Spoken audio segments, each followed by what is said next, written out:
First of all, let's start with empty data in storage. So until now, all the stored data has been deleted from the 3 instances. Let's try to read some data in this situation. Let's submit a GET request from the load balancer with the key equals to key 1. So now we can see that the successive execution of this GET request will be serviced by different node instances. The first one is the node with 160. Let's run it again. It's serviced by the second node 228.226. Let's run it for the third time, and it's serviced by the node 86.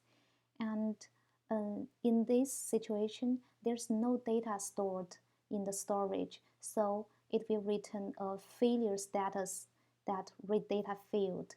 It failed due to not found exception.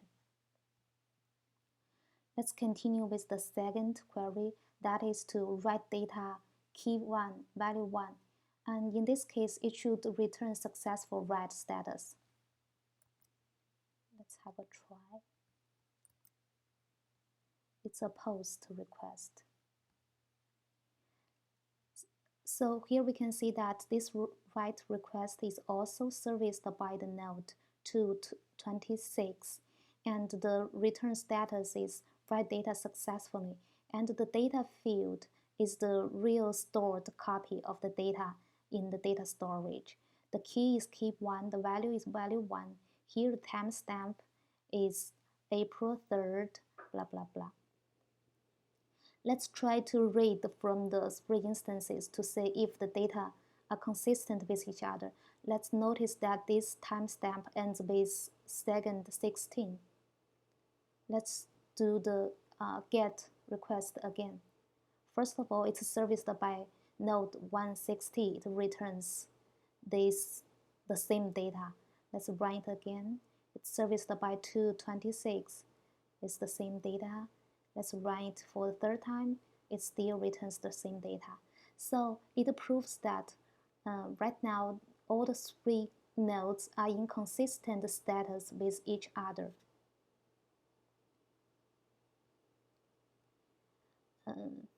This is step 3. So for step 4, let's try to write some data whose key is already existing in storage. That will result in some errors. Let's have a try. Let's submit this post request. And the post request failed due to the key conflict exception, because the data with this key has already existed in the data storage. And then let's try to demonstrate some update operations.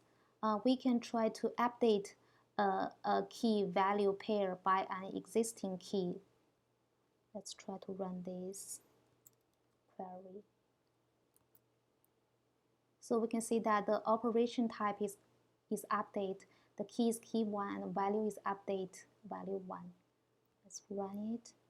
And the return status is update data successfully. And we can see that the key field stays the same. The value field has been updated with the new value.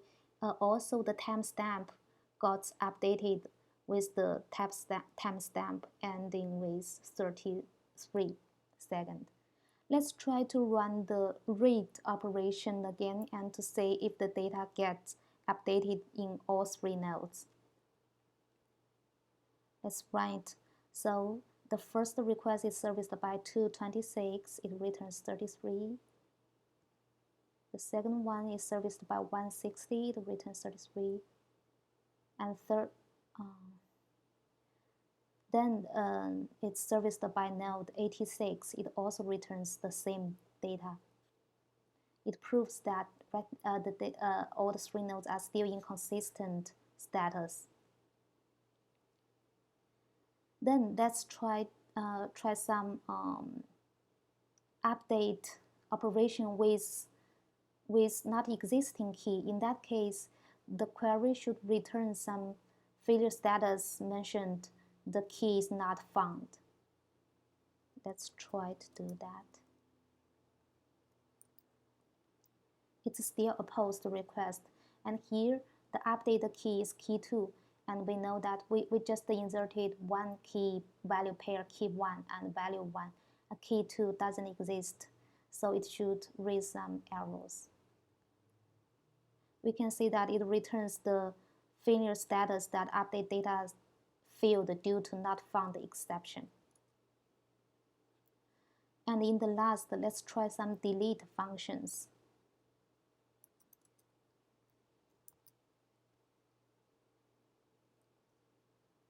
Here, the only input is the for the delete operation is key.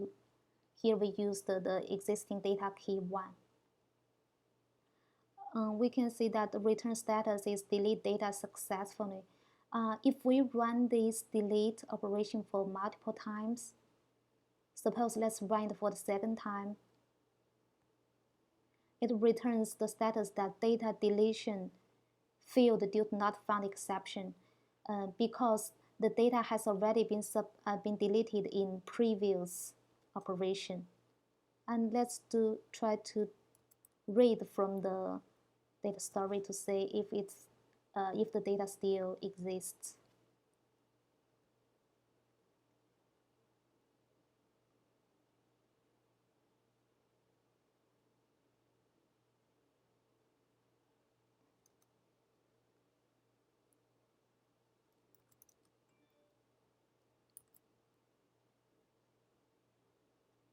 We can see that the data read operation will return failure status that read data failed due to not found exception.